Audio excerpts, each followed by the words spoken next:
बजार जड़े फल बिक्री करथिबा व्यक्ति आजादर आवाज शुणी नमाज पढ़ा जगह खोजिले कारण मस्जिद टी 5 किलोमीटर दूर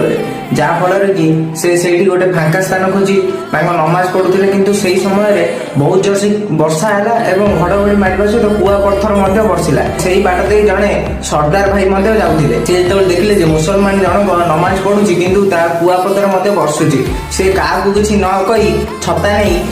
छताटी देखईदे जेपर्यंत नमाज पढ़ा न सरी आपण यही सरदार भाई विषय कौन कहना चाहिए कमेंट बॉक्स में जनातु वीडियो भल लगी सब्सक्राइब वीडियो